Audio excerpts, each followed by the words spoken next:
day, ladies and gentlemen, and welcome to the Evolution Petroleum Fiscal Year End 2021 Earnings Release Conference Call. All lines have been placed on a listen-only mode, and the floor will be open for questions and comments following the presentation. If you should require assistance throughout the conference, please press *0 on your telephone keypad to reach a live operator. At this time, it is my pleasure to turn the floor over to your host, Ryan Stash. Sir, the floor is yours. Thank you. Appreciate it. And good afternoon, everyone, and welcome to Evolution Petroleum's earnings call for our fourth quarter and fiscal year-end 2021. Joining us today on the call are Jason Brown, President and Chief Executive Officer, and myself, Ryan Stash, Chief Financial Officer for Evolution Petroleum. After I cover the forward-looking statements, Jason will review key highlights along with operational results. Then I will return to provide a more in-depth financial review, and Jason will then add some closing comments before we take your questions. If you wish to listen to a replay of today's call, it will be available shortly by going to the company's website or via recorded replay until December 13th, 2021. Please note that any statements and information provided today are time sensitive and may not be accurate at a later date. Our discussion today will contain forward-looking statements of management's beliefs and assumptions based on currently available information. These forward-looking statements are subject to risks and uncertainties that are listed and described in our filings with the SEC. Actual results may differ materially from those expected. Since detailed numbers are readily available to everyone in yesterday's earnings release, this call will primarily focus on Evolution's strategy as well as key operational and financial results and how these affect Evolution moving forward. Please note that this conference call is being recorded.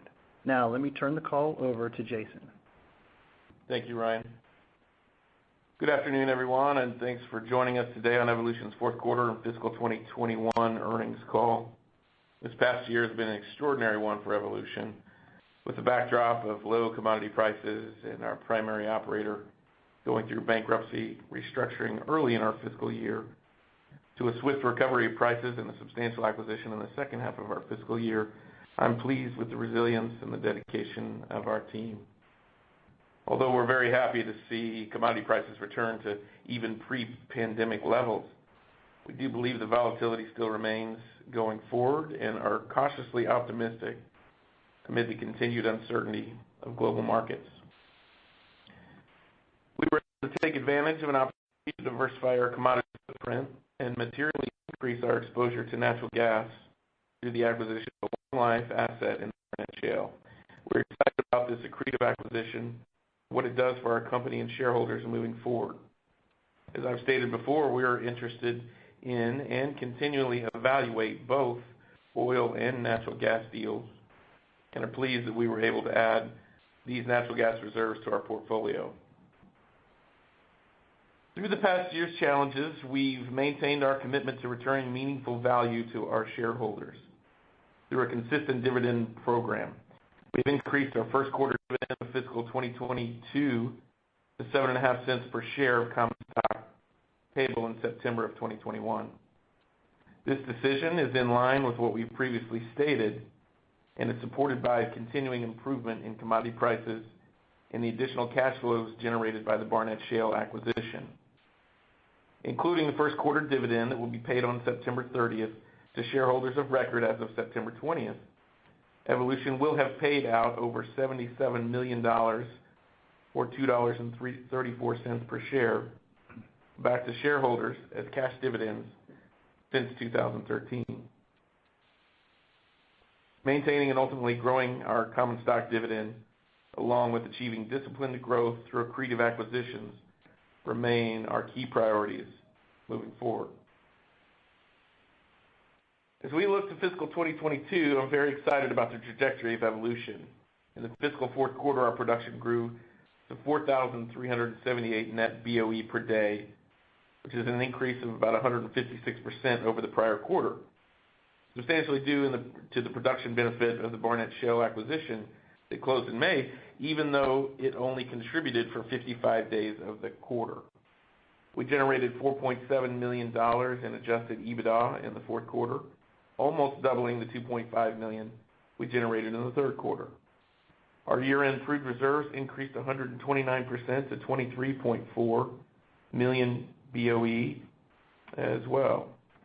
Although both Delhi and Hamilton Dome had positive reserve revisions net of production, the majority of the increase was due to the acquisition of the non-operated interest in the Barnett Shale. It added 48.6 BCF of natural gas, just under 5 million barrels of natural gas liquids, and a small amount of oil. That's a little over 13 MMBOE of long-life reserves, which is a substantial add of extended support to our dividend program. The SEC pricing used at year-end was $49.72 per barrel and $2.46 per MMBTU of gas. You'll note that's quite a bit below the current commodity pricing. Proved SEC reserves for the year ended 6/30/2021 consisted of approximately 65% of liquids, that's about 36% crude and 29% NGL, and 35% natural gas. At fiscal year end, approximately 92% of proved reserves were classified as proved developed producing and 8% as proved undeveloped. Turning to our operational highlights at Delhi and Hamilton Dome, we continue to have good activity in both areas and are seeing field work and new projects pick up due to the uptick in commodity prices. Our operating partner at Delhi returned to conformance projects in early 2021. Net production at Delhi in the current quarter was 121,911 BOE, or approximately 1,340 BOE per day, and that's about a 3% increase over the prior quarter. Purchased CO2 volumes were up following a pipeline repair, and the operator completed several performance projects. As we discussed last quarter, it will take a while to recover the reservoir pressure and production loss following the CO2 purchase pipeline failure last year, but we are starting to see a trend in the right direction and are pleased with the attention and capital support that Delhi is getting in 2021. At Hamilton Dome, we saw a quarter-over-quarter increase in production of 4% to 36,453 barrels, or right at 400 barrels a day, primarily driven by the reactivation of wells that were shut in during the last quarter. During fiscal 2021, in response to commodity prices, operator at Hamilton Dome shut in a number of wells. At present, substantially all wells that were shut in due to the volatility of pricing have been returned to production. We were very impressed by Merit's responsiveness to the pricing challenge that they faced over the last year. Net production at the Barnett Shale for the fourth quarter of fiscal 2021 was 240,000 BOE, which represents approximately 55 days of production as we closed on the acquisition in the first week of May. 4,364 BOE per day based on 55 days of production. I would like to note that Blackbeard Operating, the primary operator in the Barnett Shale, sold their interest to Diversified Energy in July of 2021. We will be able to provide more of detail on the expected future capital and operational plans of the Barnett once Diversified has finalized their plans upon completion of the transition period. We feel that this is an exciting time for Evolution, and as we build size and scale through accretive acquisitions, while continuing to deliver strong operational and financial results that support our dividend. With that, I'll now turn the call back over to Ryan to run through some of our financial highlights. Then I'll wrap up the call by speaking briefly about our strategy and outlook on the M&A landscape. Ryan? Thanks, Jason. I'll now share some more details regarding our financial results for the fourth quarter and fiscal year ended June 30th, 2021. Please refer to our press release from yesterday afternoon for additional information and details, but some of our key highlights include, as Jason had earlier mentioned, we increased our 32nd consecutive quarterly dividend to be paid September 30th to 7.5 cents per share, which is a 50% increase over the prior quarter.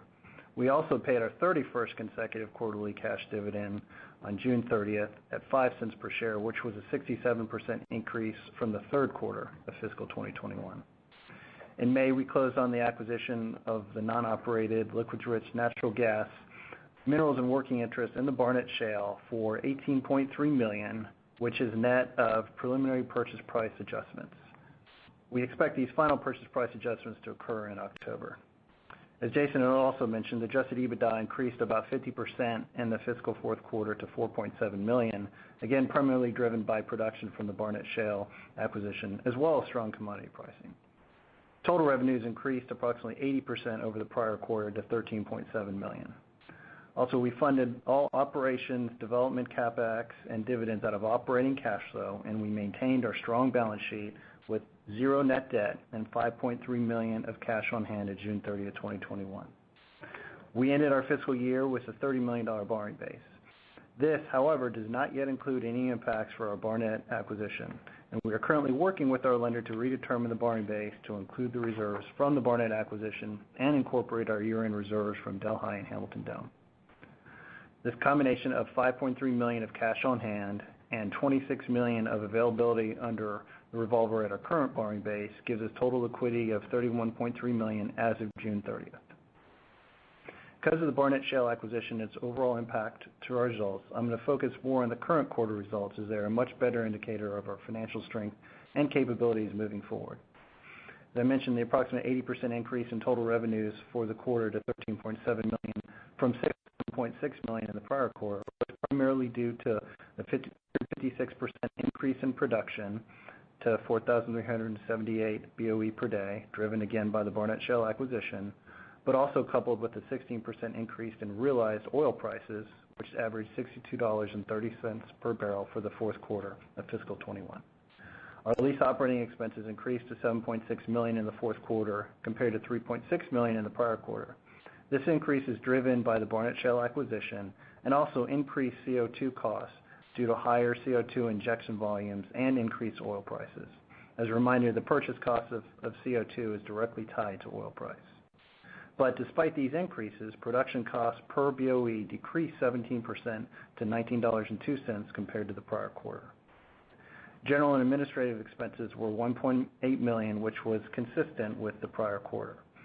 And net income for the quarter also nearly doubled to $2.2 million, or 7 cents per diluted share, compared to $1.2 million, or 4 cents per diluted share in the previous quarter.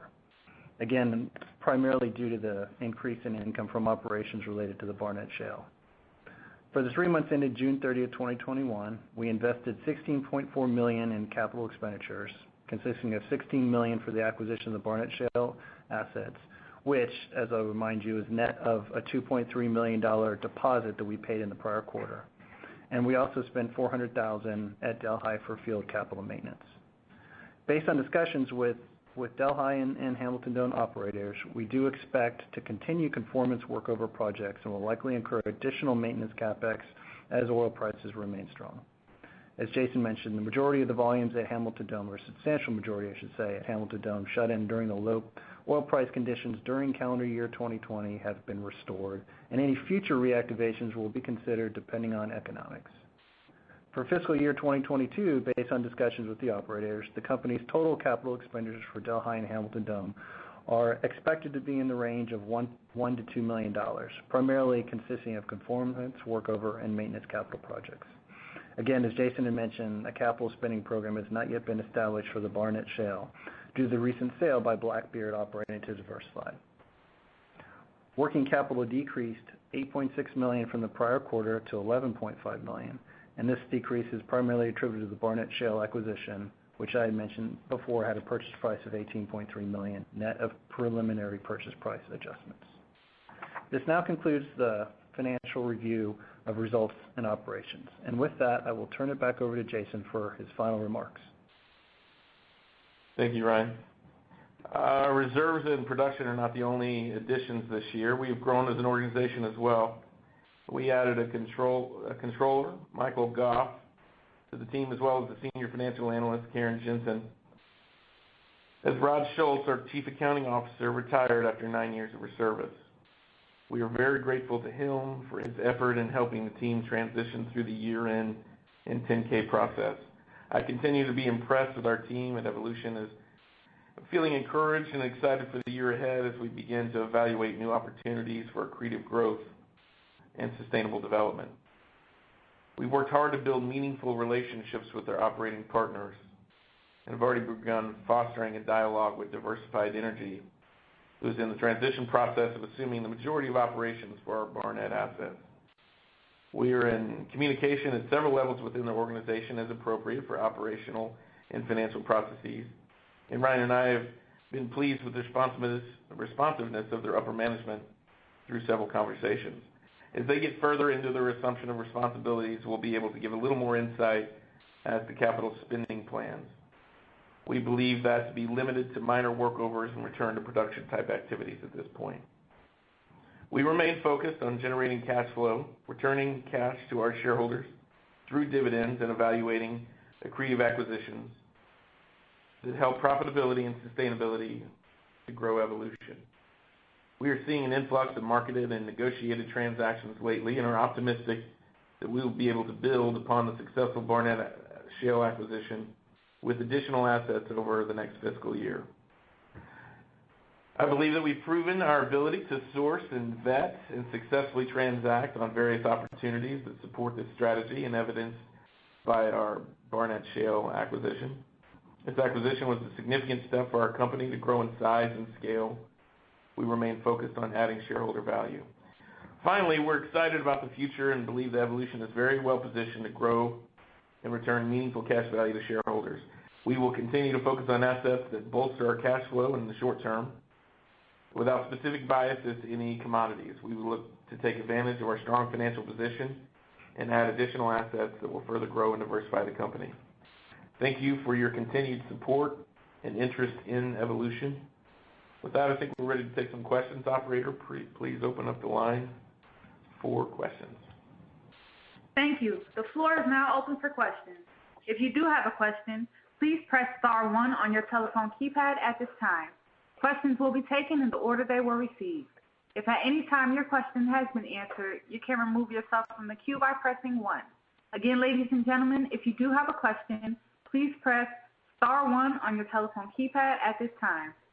Our first question comes from John White with Roth Capital. Please state your question. Good afternoon, guys. Congratulations on the very nice results. Hey, John. Thank you. Thanks for the notes as well. We appreciate those.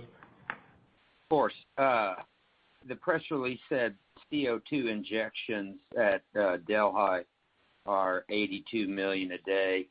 Do you think we'll see that increase over the next quarter or two? Yeah, I do. We actually just had our operational call with Denbury this morning. As you'll recall, in the past, August and September, generally the warmer months, where they're limited in terms of miscibility of how much CO2 they can put away. In past years, they've even dropped it below that 82, so holding at the 82 level, we were pretty pleased with that. I think that we'll be able to kick up once temperatures break a little bit. I think they're anticipating in October being able to kick it up in the 90s and maybe as much as 100 MCF a day. I think that the goal is to try to get it close to the 100 million mark through a substantial part of the winter, again, to try to make up some of that reservoir pressure loss that we've talked about. Yes, that'd be nice. Yep.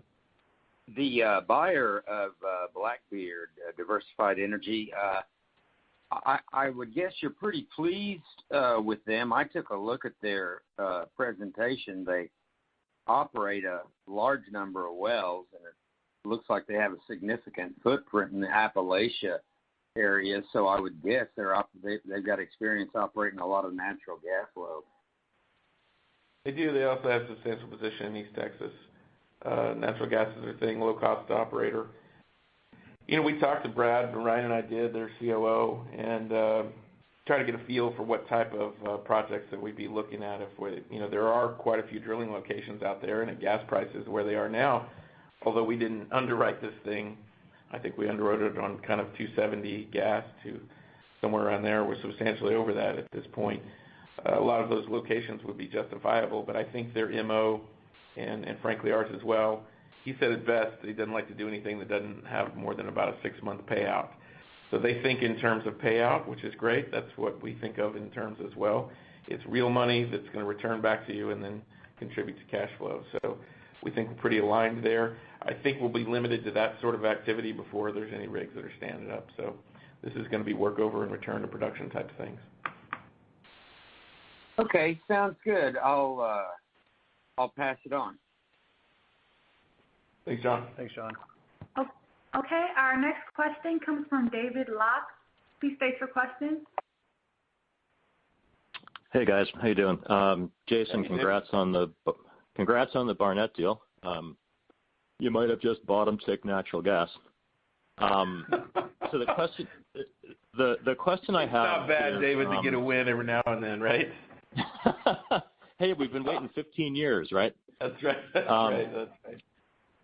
So you said you'd been seeing more deals recently, so was curious just directionally how sort of asks have responded in the last few months to the improvements in commodity prices, and then relatedly, could you just talk about how you evaluate using capital on external acquisitions as opposed to just buying back your own assets with an extremely cheap stock price? Yeah, this is a good question. Let me start kind of from the last going forward. In terms of the buybacks, we're pretty thinly traded right now. I think the vast majority of our owners or our shareholders are long-term holders and low turnover holders. So I think buying back isn't. We think we're undervalued at this point, but we also think that we'd like to get some more shares out there and grow through some scale. So I think we've done some buyback programs in the past that have been more defensive because we are thinly traded. It didn't take very many shares to kind of arrest some near-term volatility in the market. But we're really looking to grow through accretive acquisitions. And so to that end, the deals that we've been seeing lately, the ask bid has been tightening a little bit. I think said another way is maybe a little more reasonable in the sense that when prices were low, we felt like that might be an opportunity to get deals done, but nobody really wanted to take the mark down. At this point, we're seeing people that are reasonable to take kind of what the current projections are in terms of strip or different buy acquisition pricing, rather than thinking that it's going to double or triple again. When the prices were down in the low 40s, nobody really wanted to take the hit, hoping that prices are getting back in the 60s.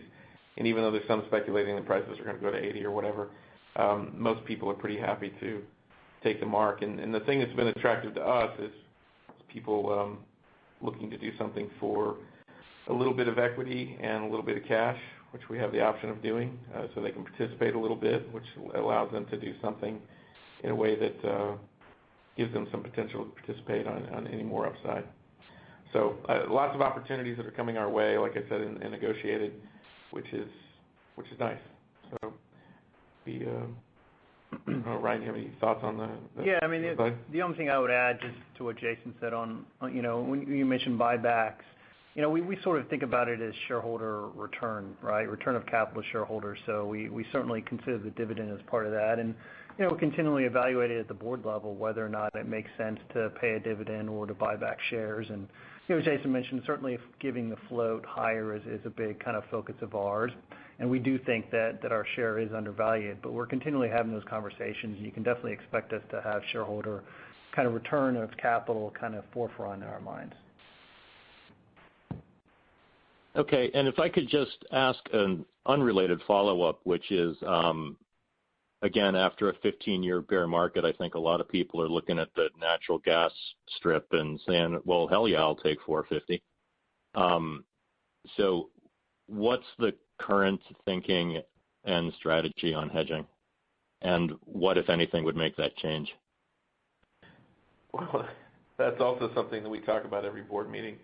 We're constantly watching it. We don't like to hedge, and right now I think you'll find a lot of operators are struggling to try to how to present their numbers to the public in both net income and EBITDA, because they want to show if we didn't have the hedges on, we'd be making so much more money.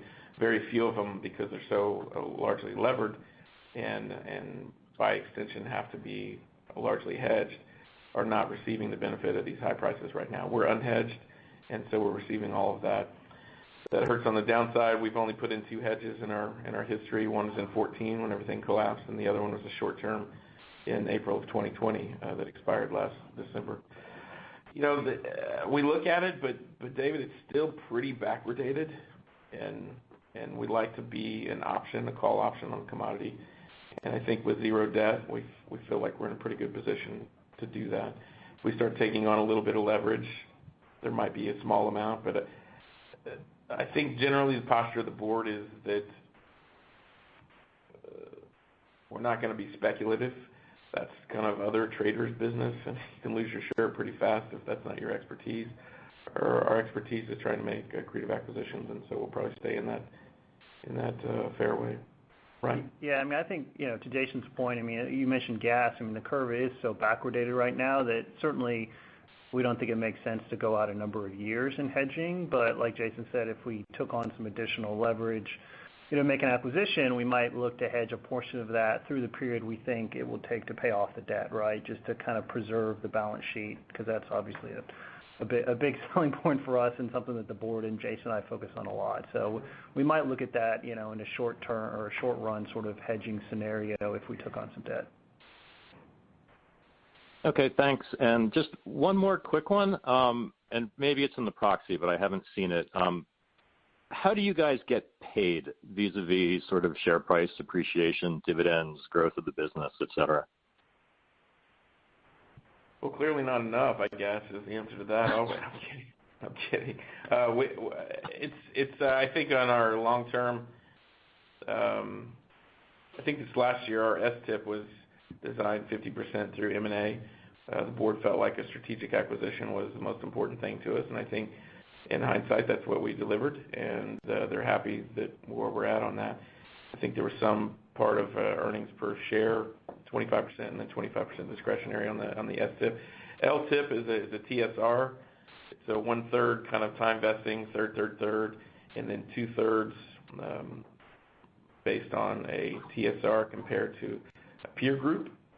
And now that's an interesting situation there, because finding peers like us that are E&P, that deliver dividends, we're fairly low beta. There's very few companies that don't have any debt and 8 years of consistent dividends, and so what you find there is some of our peer group were kind of in the middle. A lot of them underneath us went bankrupt, and some of them above us in this last year have a higher beta with the reserve. So that's kind of a mixed bag anyway, but essentially it's a quartile thing in terms of a percentage of our shares that vest. Yeah, and the one thing on that's really the long and short of it. On the proxy, so we have 120 days after the end of our fiscal year. So by the end of October, we'll have filed our proxy for our upcoming annual shareholder meeting, which will be in kind of early December. So that'll have our fiscal year 22 STIP and LTIP, as adopted by the board. I will say one more thing about that, and that was what it was last year on the STIP. The board has made a pretty big commitment, so has management this summer, to a commitment to ESG. And as I stated in the intercom presentation, I sort of ignorantly a year ago thought that ESG was health and safety, environmental safety. But of course it's not. We're coming out with our inaugural, what they call CSR, the Corporate Sustainability Report. And the governance nominating committee has advised the comp committee to include ESG as one of our markers, as a component of Ryan and I's STIPs in the entire company. And so comp committee has done that. We haven't come out exactly with what that is, but it'll probably be somewhere in the 10% of our bonus, dependent on some ESG hurdles, which I think just kind of shows the board's commitment and focus to ESG. Anyway, that's that consumer or that corporate sustainability report. You'll see a new website that we just rolled out with a sustainability section, and we're trying to be responsible and but not like overreact to. We're non-operator, so some of the things we don't have any control over, and but we're focused on it, and we'll have that report out somewhere around the proxy time. What was that, late October? That's right. We'll send that out. So. All right. Well, sorry for monopolizing the call. I'll turn it over. Thanks for your time. Thanks, Dave. Again, ladies and gentlemen, if you would like to ask a question, please press *1 on your telephone keypad at this time. Our next question comes from John Bayer. Please state your question. Thank you. Good afternoon, Jason and Ryan. Hey, John. Thank you for the dividend increase. Always nice. Question on, are you seeing any tighter spreads between the oil prices you're receiving at Ham Dome versus WTI? Was that West Canadian Select? And also, you getting pretty good spot prices then for the Delhi production? You used to get, it's an interesting thing what's happened. Go ahead. Go ahead. What was it? No, that's fine. Go ahead. Yeah, no, well, you're welcome for the dividend. We appreciate our shareholders in May. I talked to a significant portion of them. I think that you were one of them as well, most of which were pleased that we cut the dividend, even though everybody really likes the dividend, to preserve our cash balance, which we did in May of 2020. But it's of course our hope to get that back to some levels. I'm not sure that we're going to prudently do that, and I think you've seen the board be able to do that, go from 2.5 cents up to 3, and then 3 to 5, and now 5 to 7.5 cents. Now, I'm not sure that we'll go back to 10 anytime soon. We're going to be prudent about that, but I was very pleased, and I think the board made a excellent decision there. Getting on to pricing, we've seen kind of a different thing in both of those areas. Hamilton Dome has tightened and has been pretty consistent in an unusual way. Normally, it blows out in the winter and then tightens in the summer. And we saw it to be pretty consistent around the $10 to $11 range. We generally get a bonus of around $1.50 to $2 off of that. So we've been getting sub-10 differentials in Wyoming, which we've been very happy about. So in Delhi, it's been the opposite. Brent is still a premium to WTI, but not near the premium as it was last year. So just for a point of reference, last year in the SEC report, we had the trailing 12 months diff at $1.65 over. So that was our net realized price. So that means we have $3.40, which is the transportation cost at Plains, so roughly. So then it would be $1.65 plus $3.40. So that meant that Brent was about $5 averaging over a WTI, and that's what it's been in years past. This year it's been closer to, I think the trailing 12 months was an average of $2 under, although we've seen that pricing improve over the last 4 or 5 months, and we feel like going forward it's going to be closer to the $1.15 under. So that would actually be $2.40 over, and that's about what Brent is trading. So whatever Brent's trading over WTI, subtract $3.40, and that's pretty darn close to what we're getting at Delhi. Does that make sense, John? Yep. We feel like that again. we feel like that tightened. We feel like that tightened spread at Hamilton Dome. We probably will see that. We're hoping through 22. Yeah.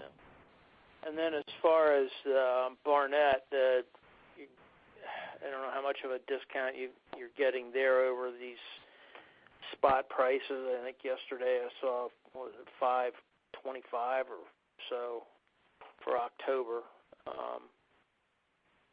Do you capture most of that, or?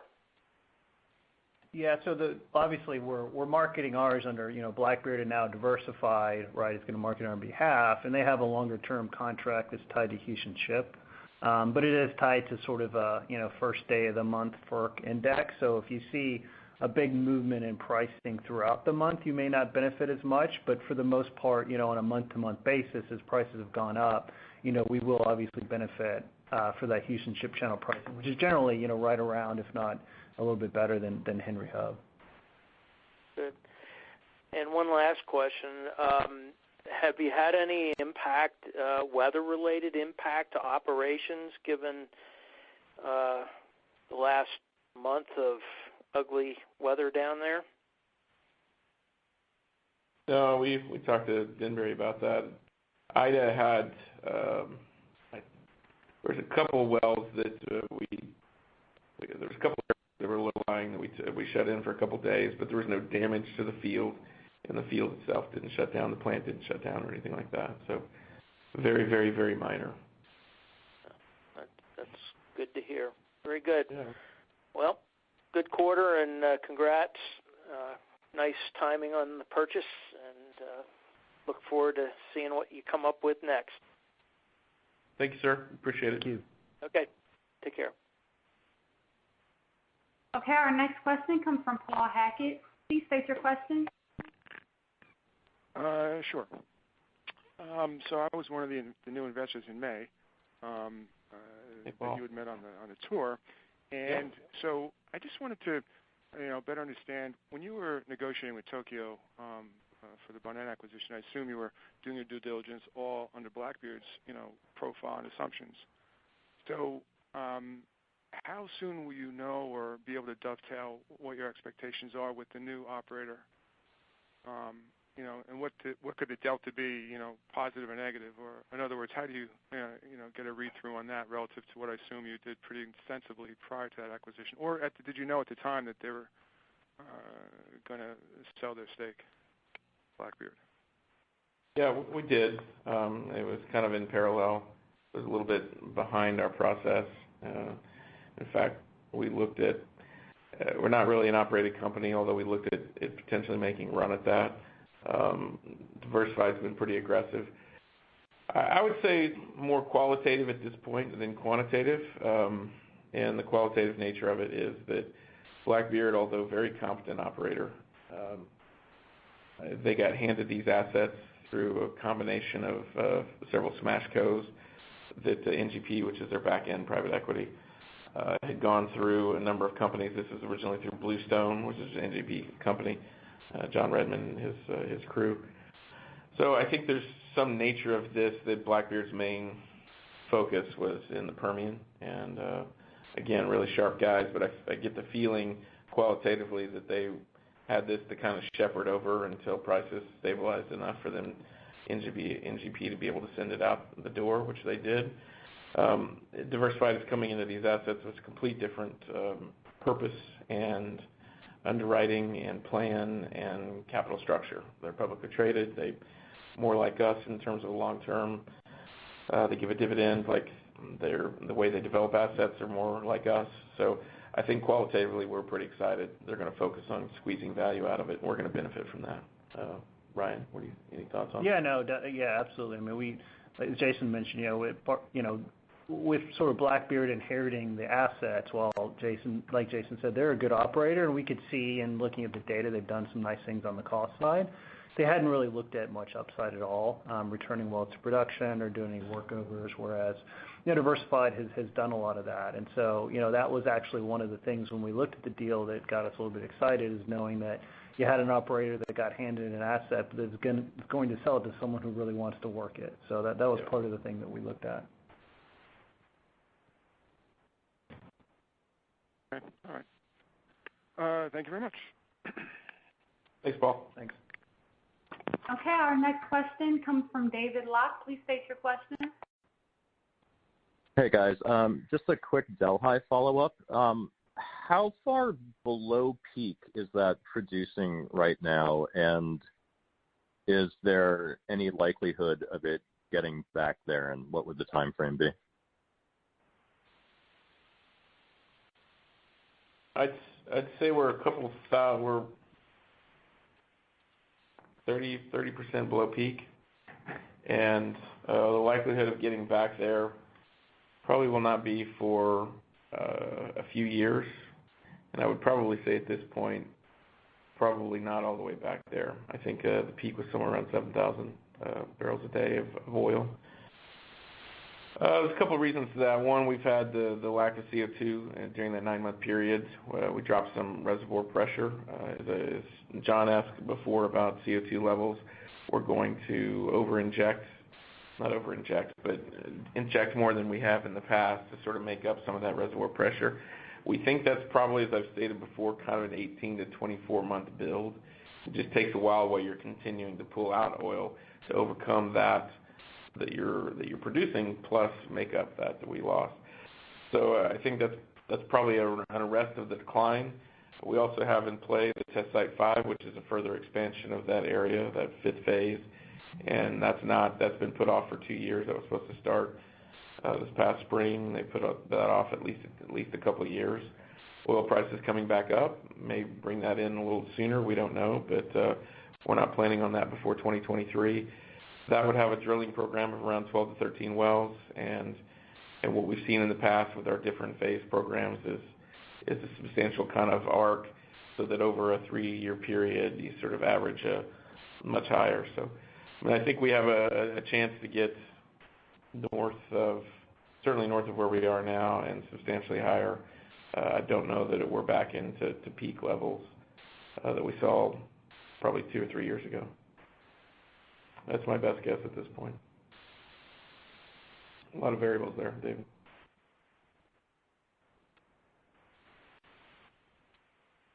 Okay, again, ladies and gentlemen, if you do have a question, please press star 1 on your telephone keypad.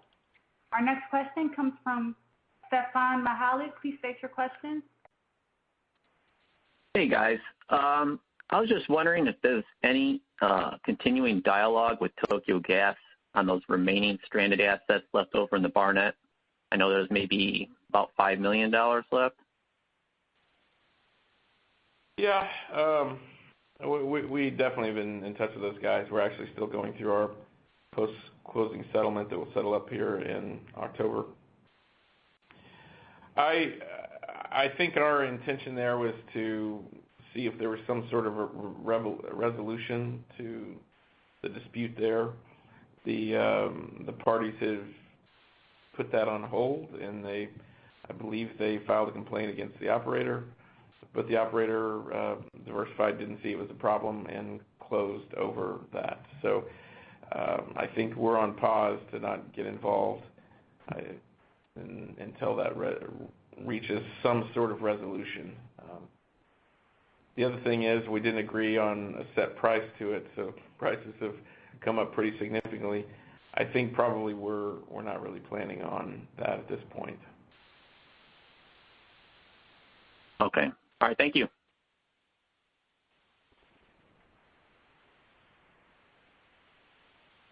And it looks like that was the final question. Excellent. Okay, well, thank you for your participation today. Please feel free to contact us if you have any other questions. We appreciate the continued support of our shareholders and look forward to providing everyone with the further updates on our business and potential targeted growth opportunities on our next earnings conference call in November. Thank you. Thank you. This concludes today's conference call. Thank you for your participation. You may disconnect your lines at this time, and have a great day.